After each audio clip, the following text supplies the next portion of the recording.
time since the start of the year.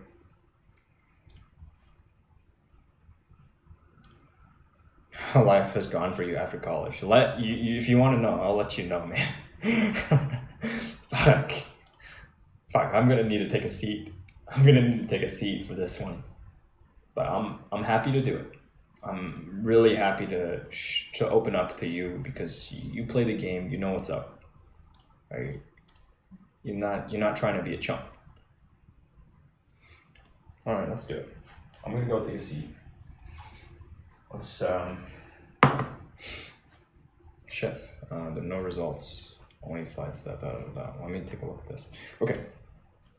I graduated college, University of Tulsa, Bachelor's of Science, Petroleum Engineering in the year 2011.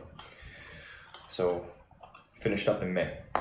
Graduated with honors, department recognition out of that petroleum engineering program. And you know, petroleum engineering is it's a tight discipline. I didn't have a job offer lined up. In fact, in like the month or so leading up to graduation, I finally started making moves. I took the GRE. Let me take a look. I've got data. I've got mad data, dude. Because I keep everything. I keep everything. But I took the GRE and was able, with my like academic record on top of the application I submitted and my GRE test results, I was able to get a full ride to the MBA program at the University of Missouri, Columbia. My parents went up there. It was the week leading up to graduation, and they were there to help me pack up and figure out the next steps. I'd applied additionally to Texas A&M's Petroleum Engineering program for a Master's of Science. I'd applied over to the University of Tulsa's, UT Austin's, and I think that I want to say that I was rejected out of UT Austin's Petroleum Engineering program for a Master's, or maybe I didn't even apply to UT Austin. I can't remember. It's beyond me. It's in the past. So my parents, they took their rental car, they went up to Columbia, Missouri, and checked the place out. And they liked it. They really liked it. It was actually, it was a splendid place. I miss it. At times I miss it. I think back to it, it was a great time, So I wound up going there, starting my MBA program in the summer of 2011. Drove a U-Haul truck, got my car up on one of those car transports, and with my mom, we just drove this thing up all the way, Tulsa, Oklahoma, up there. I remember the night before I departed from Tulsa, just like scrambling to pack up the last of my apartment, get everything into the U-Haul truck. It must have finished at like 6:30 in the morning. I had a girlfriend at the time. Nice girl. I really liked her. I had a girlfriend at the time anyways, and I went and we went to her apartment and just kind of like laid down and held each other and I slept for like half an hour. So I pulled an all-nighter and all right, I gotta go. Give her a kiss goodbye. Go grab that U-Haul. My mom, we start driving up there, and I'm taking the first shift, and I'm falling asleep at the wheel, and she sees this, so she's like, yeah, you gotta pull over, let me drive. So she drives for the first part, and I sleep for like an hour and a half, 2 hours. We make it up to Columbia, Missouri. I get situated. The MBA program was good. It was an interesting experience. I was staying in a 2-bedroom, 2-bath apartment by myself. Rent was cheap. It was like $800 a month for that. There was a shuttle that could take you to school, so it was half the time I wouldn't drive my car. I'd just leave it parked. Someone wrenching on my car that summer. I'm still on my first car, a gift. I wound up ultimately dropping out of the MBA program, University of Missouri's MBA program. My head wasn't in the right place. The incident that led up to my losing my tuition waiver and assistantship was very trivial. There was a TV in the MBA student lounge. Everybody would go and just kind of sit around, And this TV was always playing the same slide decks. Like, this is what business casual dress is like. just wear formal dress, like, and just like, oh, look at this shit, like, tell you about some upcoming events and program, you know, like some lecture or whatever. And there was a Sharpie there, one of those fine point ones, and I scrawled in the bottom right hand corner of this TV screen, I wrote CNN. I drew a crudely shaped CNN logo. The president of the NBA Student Association, a friend of mine who I'd also worked with on some competitions, I was usually team lead, he ratted me out. He told the department head what had happened. So I get called in.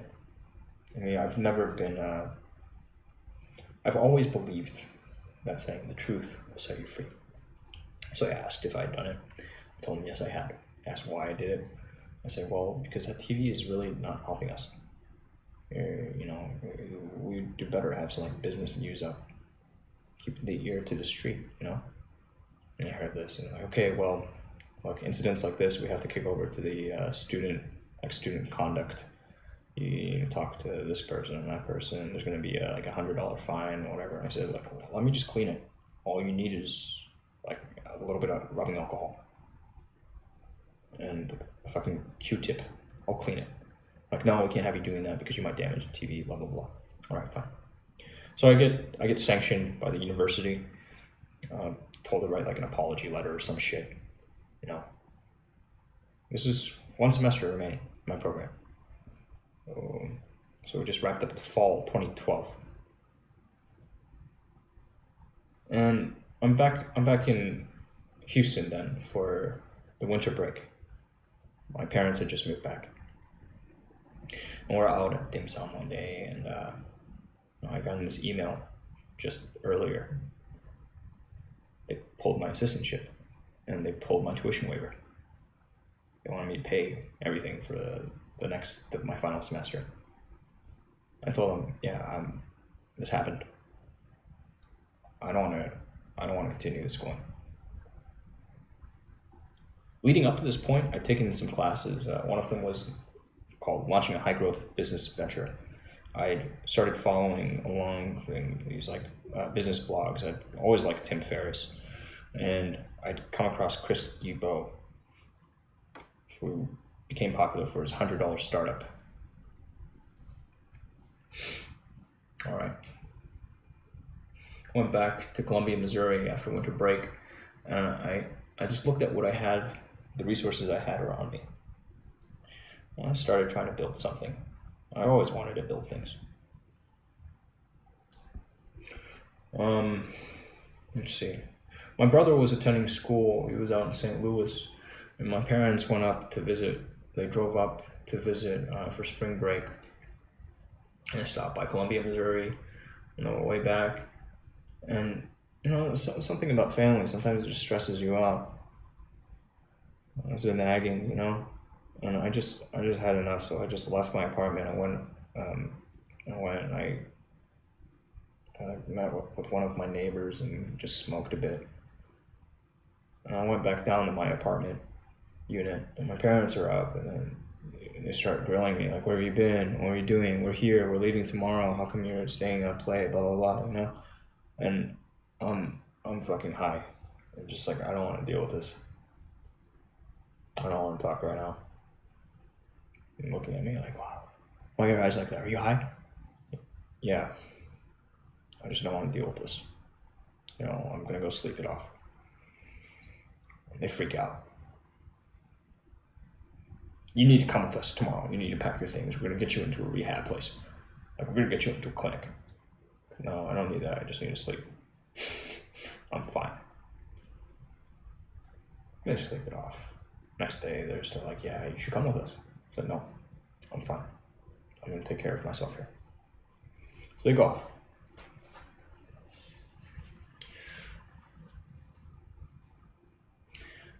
April comes around.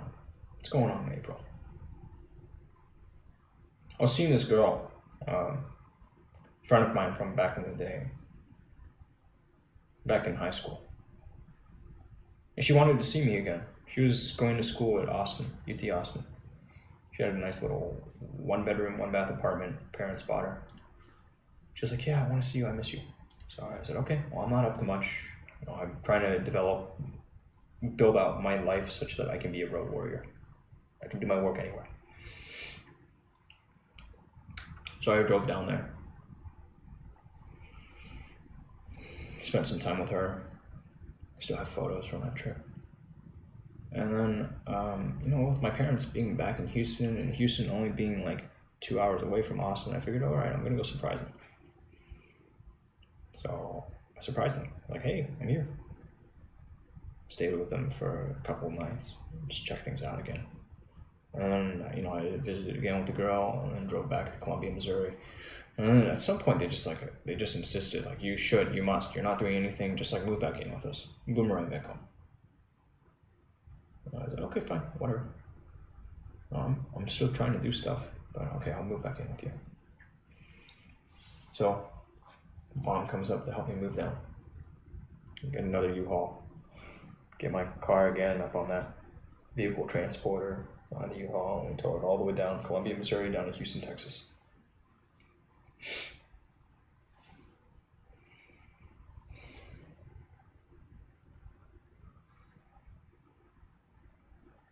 Shall I go on? Or did I lose you?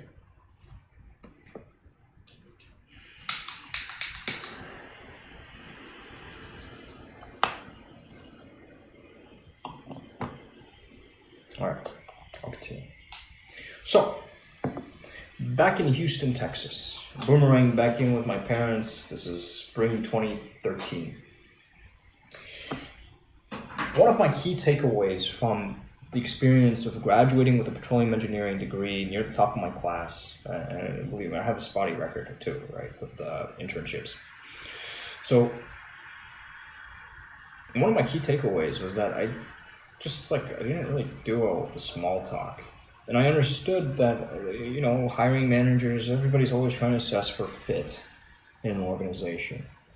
I don't follow organized athletics. I don't talk NBA, NFL, even though I used to take pictures from the sidelines at college sporting events, the school newspaper. I just like to take pictures, So I decided I gotta do one thing. If I'm gonna make it, no matter what, I need to get better at sales. So before I boomerang back there, I was thinking I need to take up a job. I like cars. I want to go sell cars for a while.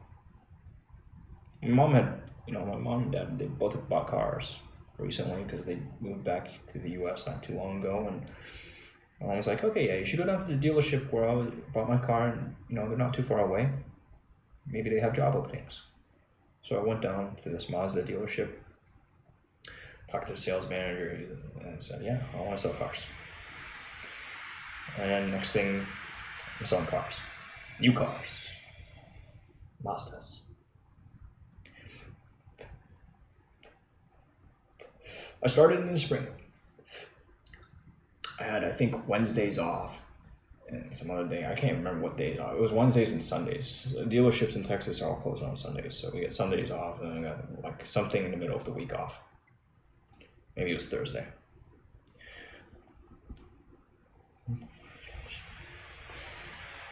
And I worked this job. Every day I'm wearing the same slacks, wearing this ill-fitting company shirt. I mean, it looked like a fucking tent on me, and dealing with customers on a daily basis. New ups from the lot, internet sales, just the works, taking the job seriously because I felt I needed to develop my work ethic.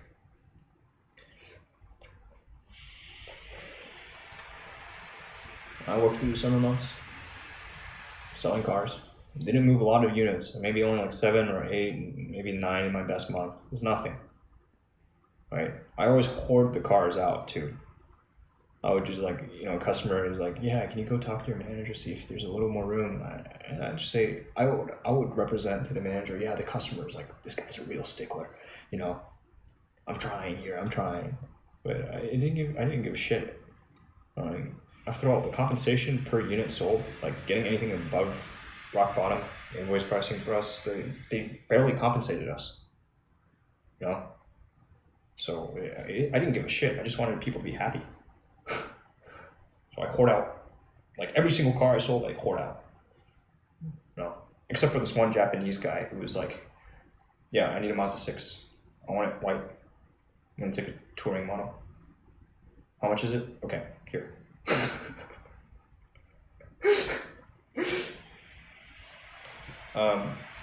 While I was working car sales, I talked with all the other salesmen on the floor. And one of them had a son who was, he said was like a track star. You know, talking about brand endorsements, representing the United States, going to the Olympics. You know, this guy liked to work out. I liked supplements. I like working out too. I started getting into powerlifting because my sister had been into it. So like, yeah, we should start a supplement business. There was an attractive female working there too. She became like an aftermarket salesperson, and I was like, yeah, we could use an attractive female on the team too. Sorry, I got 2 people. Try building up this thing. But I don't think my heart was in it. I still want to get involved in that game. So after that, you know, I spent some time just not working for a while. I started hanging out with a friend, like looking for friends from back in the day. While selling cars, I started drinking and smoking again. One of the other sales guys, one of the top sales guys, he used to toke. Like he toke before going into work. And, you know, so I'd take a hit with him. He'd need to go, he'd want to get some liquor for after work. So I'd go and buy, you know, bring it back. Just be, you know, personable. Friendly. Willing to go the extra mile for people. Hung out with friends. There was one of my friends from back in middle school, high school, from Beijing. He was also living in Houston, working for GE Oil and Gas. So I'd kick it with him on the weekends. Went to ACL 2013, back in October, with one of my friend, another friend from Beijing, really brilliant guy. But tragic story involving him. His mother was stabbed to death in an expat compound, you know, like a really nice neighborhood, guard at the gate, and she was stabbed to death. The maid took off. They were supposed to receive a furniture delivery that day, so she had a bunch of cash at home. I gotta see that friend.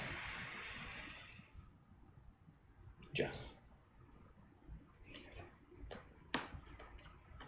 Eventually I picked up another job. I went on Craigslist. I was just like, okay, fuck, I gotta get to work again. I'm running low on money. Picked up a job on Craigslist, working for a tech integrator. I won't say his name. I'm gonna leave things a little anonymous. Worked with him a while. This guy was a mess, man. He was a mess, but he was pretty cool. I liked hanging out with him. And I remember the first day that I went and chatted with him, what he said was, "Your parents raised you well." I'd never heard this before from anybody. Right? And it kind of endeared him to me. Like, yeah, he seems like good people. He speaks his mind. Not a bullshitter. I smoked too. So like, you know, like first time meeting with this dude, and just like, yeah, we're gonna have a smoke stash. It was all very cool.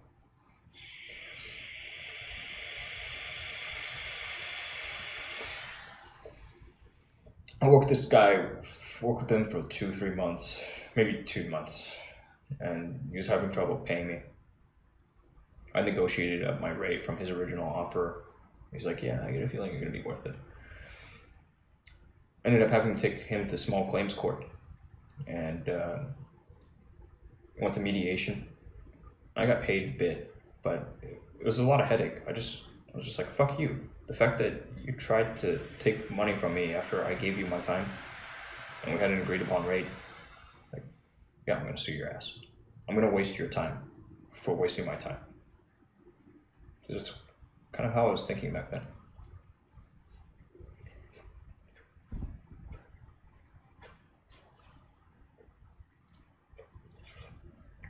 Now, in the midst of all that, I also decided, okay, I gotta find the next career. I'm getting older.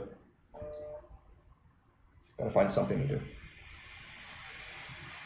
I applied for the City of Houston's police department because they were offering lucrative sign-up bonuses. There were, people who made it to cadet school were getting nice cash offers. They were looking for good people.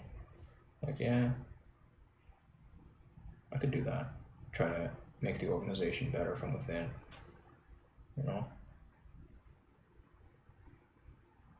Because I had this a healthy amount of self-confidence. Figure you put me anywhere, I'm gonna be okay. I can thrive. I also considered a career with the military, going in as an officer. It's like sign some time over to that. Just do something. I figured maybe what I need is a very, very well-structured institution to call myself a member of. Maybe that's what I need. I've also been looking into like fraternal orders and stuff, And meanwhile, always writing. Always writing.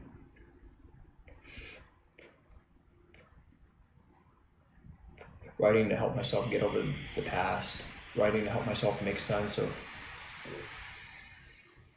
what had happened in college, how I managed to fail so many times, the drawing lessons learned, and just publishing. I was like, you want to talk about raw transparency, I didn't try to sugarcoat anything. All of that writing is still up there. It's out there. You'll find it if you're curious. Been told before, you should pull it down, you should do this, you should do that, and I'm just like, yeah, I'll get around to it. So I had a lot of ambitions. I spun up some little web projects after I learned about Bootstrap. Made a little lead generation type deal. And there were a lot of things I wanted to work on. Ultimately, City of Houston Police Department rejected my application because I had a pending court case, the trial with a former employer. Military I never applied for.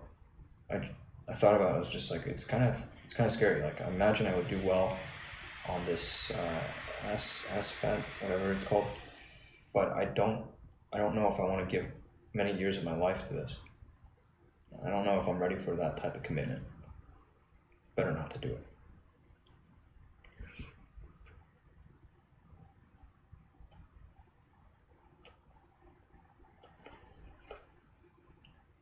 Eventually, I picked up a job delivering pizza. My parents, they left the United States. Father took up an assignment in Moscow. And before they left, they bought this house I'm in right now.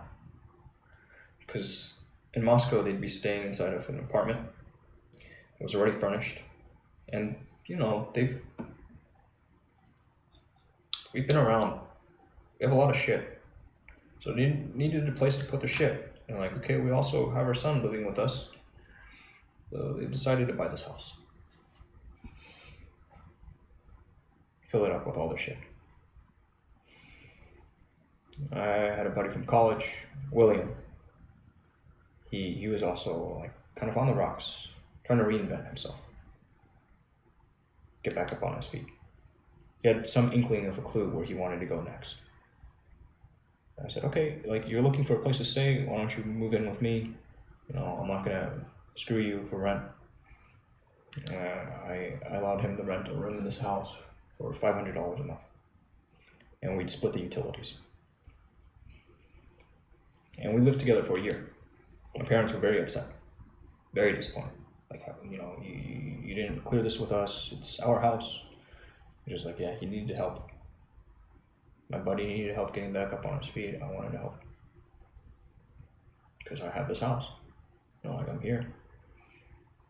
They stayed in Moscow another 2 years. During the time that William was here, I could go back. During the time he was here, he started just picking up work, just whatever he could do. He started off delivering sandwiches from Jimmy John's. Gas was cheap. he moved on to some other spot, and there's a pizza place. She was delivering food over there, and I was just like, okay, you know what? I got to do something too. But at that point in time, my life had essentially devolved into doing nothing but just like watching TV shows, movies, reading and writing, and playing Destiny. Okay, fine. So I picked up a job working Domino's Pizza. I think at that point in my life, I started broadcasting. I turned on the broadcast for the first time. Not the Twitch. Which, from the Xbox directly out the Twitch through that flaky app. It was really buggy. I delivered pizzas at Domino's for a while. Had my first ever remote work experience with the startup company that my sister was working for. Where the guy I was reporting to, or my liaison, was this dude that could barely write. And, my sister and her boyfriend at the time had already told me so many stories about this guy. So this clown. I made a few bucks there, had my first remote work experience. Stopped delivering pizzas after a while. Oh yeah, I remember what happened next. Stopped delivering pizzas for a while, and I just kind of coasted for a bit. Then another friend, one of my father's college classmates, his son moved down to Houston, and they needed a place to stay. I said he and his girlfriend needed a place to stay for a bit while they figured out a place to rent. I told him, okay, you can stay with me. I was still delivering pizza at that time. I said, okay, you can stay with me. He came down here to become an IT manager for this company, and they were rewarding him handsomely. Previously, he was working with the family business. I delivered pizzas a while longer, and then I stopped because, why? Because I wanted to go out and make it on my own. I was like, fuck this. Okay, my work ethic's definitely intact. I've got some skills. I need to go and make it on my own. Sometime later, I'm still kind of dicking around. I hang out with that buddy, Basil. I hang out with him from time to time. And one day he's like, hey, we're starting up this thing. I know you're good with computers. We're starting up this thing with the company I'm working for. We want to provide IT services, just like really, really routine, simple shit over to clients that exist for the company. They want to just help them clean out computers and stuff. So all right, I'll ride along. And literally all I was doing was playing Destiny. I was broadcasting for a while, and then for a while I stopped broadcasting because my computer crashed on me. I had to reinstall Windows. I had all this capture equipment and shit, like this studio mic. I just didn't use it. I started helping with that little IT stuff. Did that for a while. He decided to join up with the Army National Guard. He's like, hey, you should come too. You should also join up. I'm like, I don't know. By that point, I decided I just want to be a highly effective private citizen. That's all. Eventually make it. Because I think I'd already worked for so many people by the time. Bounced around through so many jobs. I was just like, yeah, I've seen the quality of people I've worked with and the managers. I can do better than that. While he was away at boot camp, I took on full responsibility for the deliverable work for the organization, the IT organization. And we had this client that had been dropping our hours for some time. My friend had told me about this. They've been dropping our hours, and they've been taking more and more work in-house. The CTO of the CIO, that's Chief Information Officer, he's not technology officer. He calls me, he reaches out to our organization, sends an email, and I get the email. He says, they need some help. He writes me, well, how's your bandwidth? And I respond, oh, I get about 6 megabits per second up, and I'm paying for 25 down. It's the worst package. But you know what he meant by bandwidth was, how is your availability? So I go ahead and pencil in this contract, land this contract on behalf of the little IT organization to deliver them remote tech support, tier 1, tier 2 tech support, just help desk. Install printers.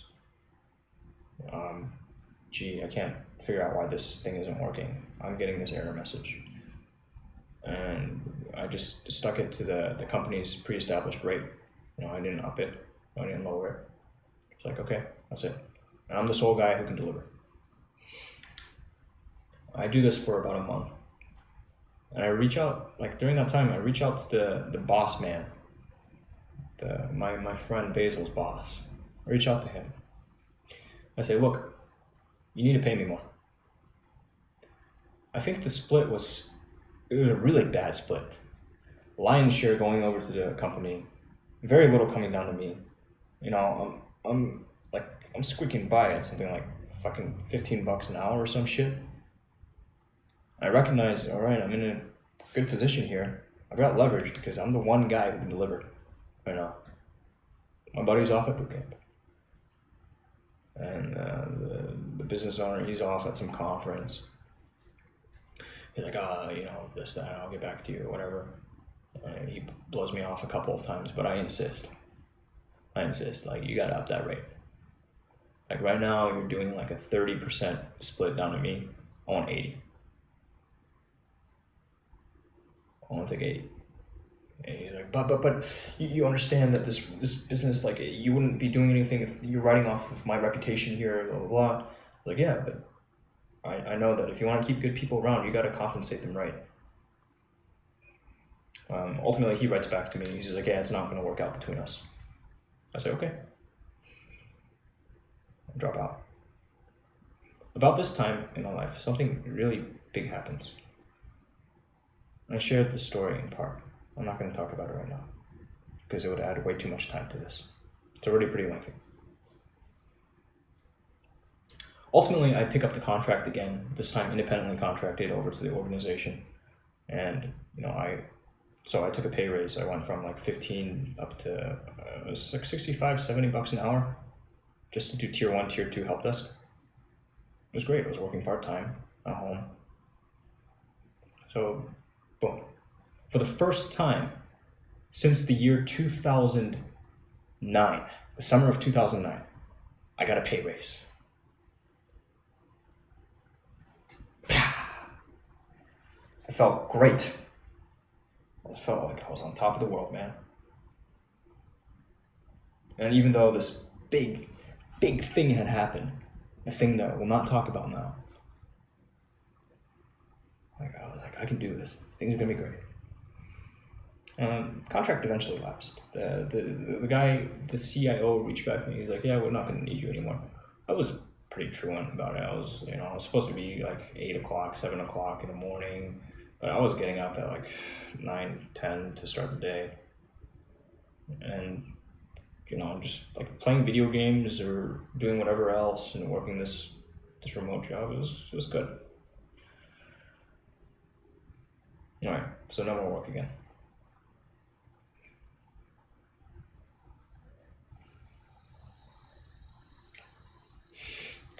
Where does this even bring us? How deep are we in time now? Let me figure out so I get a frame of reference.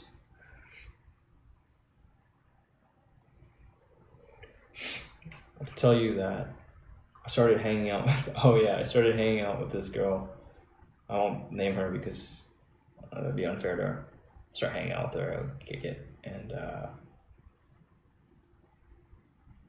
then at one point I decided, okay, again, let me take stock of what skills I have. All right, I want to go become a video game broadcaster. And my game, Destiny. Because I looked at my overall statistics and I'm like, all right, I'm in the top, I'm pretty fucking good at that game. There are people out there making it, doing this. They're charging money there's a market for people to run other gamers to the lighthouse in the competitive in-game PvP experience, the casual competitive PvP in-game experience. All right, let me try that too. So I get back into broadcast. I went hard on it, did 9 months. 9 months of just gaming. That was Yeti Eater version 1. This brings us up until May 2017. May of 2017. My parents are coming back to Houston. Their date to get back in is June 1st, 2017. I looked at what I'd done. I gotten my feet wet in content creation. I started building up this Yeti Eater brand. This name that I'd been using since I was in middle school. Since the first time that I got into like multiplayer gaming online. You know, I had all my channels, and there was some growth. There was some encouraging signs, but there's no way. Like the payback period, in order to actually reward me for the time I put into the project, there's just no way, not at those growth rates. So I made an announcement, May 31st or May 30th. And you can find this on my YouTube channel. It's called So Long and Thanks for All the Fish. I wrote a speech. Back then, I never showed my face during broadcast. I didn't want to deal with the complexity of having to sync up the audio. There are issues with capture cards. Won't go into that. I didn't show my face. But then I did for this little going away announcement. I pulled the plug on Yeti Eater. Took a road trip with my parents. Came back, and I stayed true to my word. I didn't game. But I wanted to keep these channels alive somehow, or pivot Yeti Eater into a new direction. The first thing I did, I started broadcasting workout sessions from my home gym. Because this was a problem that I identified. While I was gaming, I stopped exercising.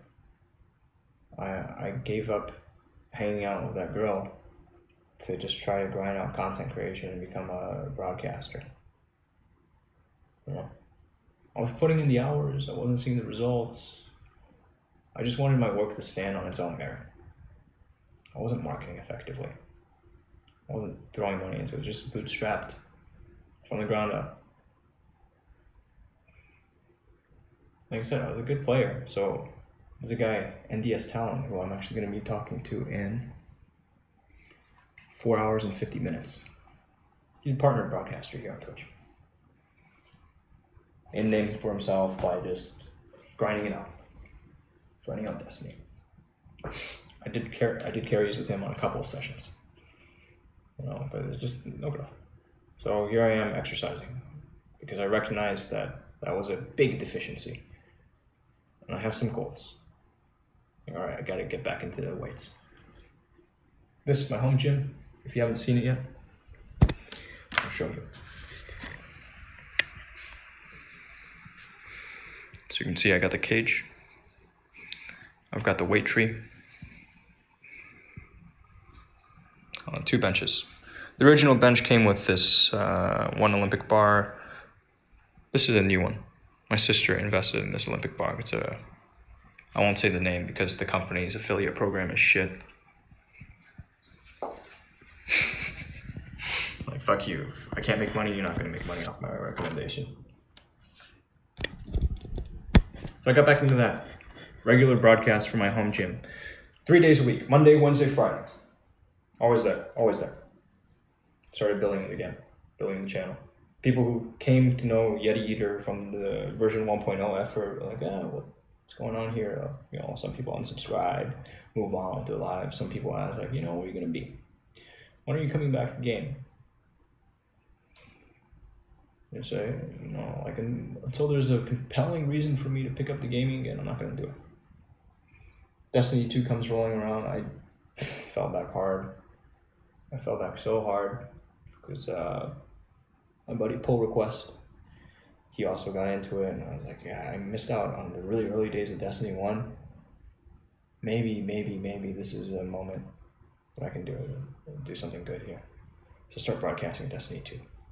I'm going hard on it, man. went so fucking hard. Like my sleep schedule completely fucked up. We're talking about just like waking up, playing, and then like fueling myself just a little bit, just grinding out the game. You know, we bumped into all of the mechanics kept to stall out player progression, you know, and just went hard at it.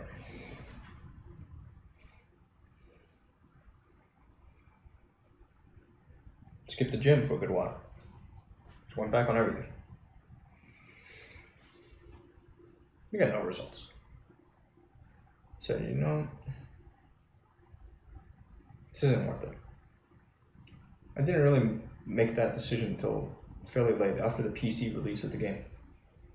I played it on PC for a while as well. And at the start of 2018, I made the decision, all right, I'm gonna try two things here. One, I'm gonna get into the broadcast again. This time I'm gonna do it different. Instead of just trying to like turn it on when something exciting is going on, I'm gonna leave it rolling all the time. Because one of my goals has just been to better document my existence. I wrote that somewhere a long time ago. If something takes effort, document it. All right. I went super basic. It's gonna be raw, real life. That's it. That's all we're gonna do. No more games. No more fucking around. I said, all right, I'm gonna go full time with this. Try a new angle. Meanwhile, build up business. Market my skills, my IT skills, because I knew that has potential to take me from where I am now and ultimately lay out the solid foundation on which to build all my other dreams. I need to go get some hours. And a whole lot's happened on this broadcast from the start of the year until now. I mean, we're what, 6 months and 26 days into the year 2018. Lots happened. I'm not going to give you the rundown of everything that's happened on the broadcast. That's what the highlights are here for. We're getting the process down. I'm going to be gunning for YouTube's top content creators. Because I believe in yetieater. I don't think there's anything truer than that. There you have it. Very long story, I know. I hope you enjoyed it.